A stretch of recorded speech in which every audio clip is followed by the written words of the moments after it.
Well, nothing says Christmas more than "Hello, Santa, how are you?" Then what's it called?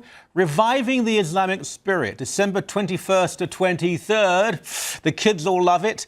Tarek Ramadan is there and all sorts of speakers who want to bring, mass destruction to the West, including, though, John Ralston Saul, married to the former Governor-General of this country, Adrian Clarkson. Tarek Fatah is here to explain why this is such a wonderful thing. There's a whole bunch of people here, aren't there? All these different speakers, and some of them have ties to organisations that are rather unsavoury.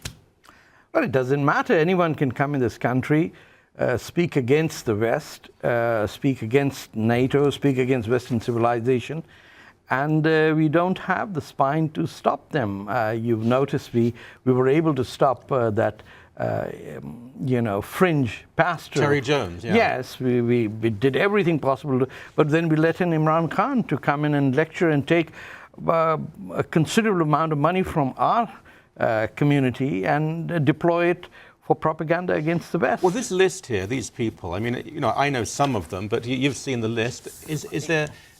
Tarek Ramadan is the best known. I mean, he's very much the poster boy. Well, there's Jamal Badawi, our own Canadian Islamist, who's written books about why women, not in so many words as why they are second class. Yeah.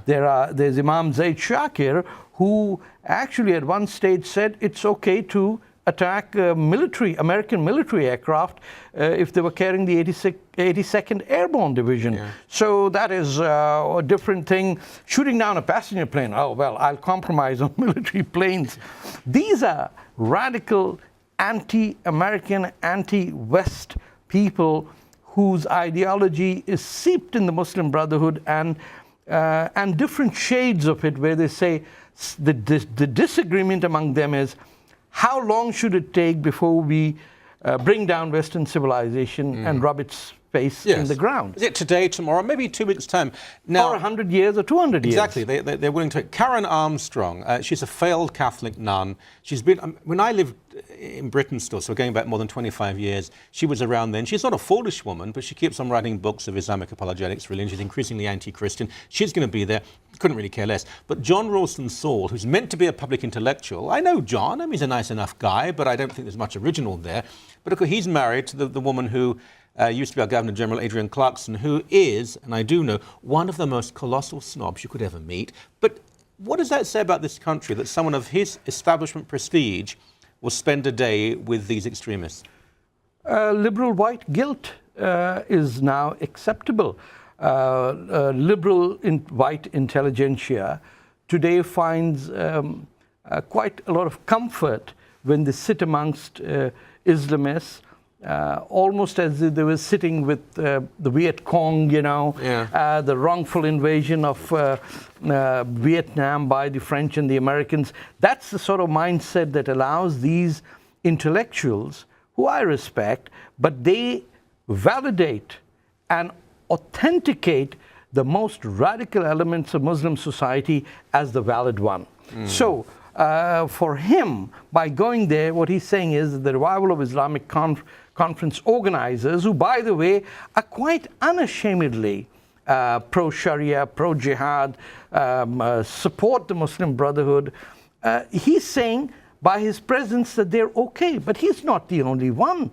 You get members of parliament there, you get police chiefs over there, you even get the odd Canadian Jewish congressperson going there. Oh, not anymore. Sure, in former days, under a different leadership, but not now. Let's talk about Tarek Ramadan, because there are many fairly informed people who will say he's the great bridge between the West and Islam. He's a moderate person. Grandson of the founder of the Muslim Brotherhood, is that right? Yes, it is, but that's of little concern to me what his grandfather is. I'm concerned of what he is. Yes. And he is the incarnation of Islamic imperialism with a sweet candy cover over it. So, whereas there can be a difference of opinion whether Arab invasion of Iran or North Africa, whether it was justified or not, and there are various schools of thought. There's a debate in Islamic world about that. He is the person who justifies all of this, and through his readings it comes out, oh, for heaven's sake, why couldn't we get Europe under our foot when we were stopped at the gates of Vienna? That's what he says? That's what comes out. He doesn't say that. He's very clever. He's very clever. He tries to spin himself as a Swiss intellectual. There's nothing Swiss about him. He is the son, and he grew up in a house that was the mother lode of the Muslim Brotherhood in Europe, which was in Switzerland. You can't get Swiss citizenship. You could try forever and you won't get it.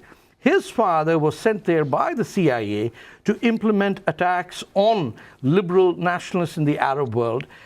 And Tariq Ramadan and his brother, who's a far open radical imam, were born in that home and have carried their father's message, which is Sayyid Ramadan's message, throughout the Muslim world. And inside the Islamic world, the liberals, the nationals, and vast majority of the community looks at these jokers and sees them for who they are. Overdressed, under-intellectual, pompous, think too much of themselves. That's why 80 to 90% of the Muslims in North America don't go to the mosque. We don't want to be insulted over there. And then this jamboree will collect about 20,000 people from all over North America who will come there and go back re-energized. And I'll bet you there'll be stories coming from the border saying, oh, the Americans harassed us. One thing we should say, for example, you have the Grand Mufti of Bosnia. The reason Bosnia has a fairly large Muslim population, majority Muslim population, is not because the people one day said, Islam sounds interesting. The Turks invaded this area. They were grotesquely violent. We have Egyptians there. Let me finish. Egypt was not a Muslim country. Egypt was majority Christian with a Jewish and pagan minority. Arab, Islamic cavalry rode in and forcibly converted people. This idea that some of the Europeans are the bad guys, Islam in most of the Islamic world was an empire. It was imposed on other people. Yeah, but the Bosnians were against the Turks, as were the Albanians. So, and they lost. Of course, the Turkish occupation of Eastern Europe facilitated these Muslims.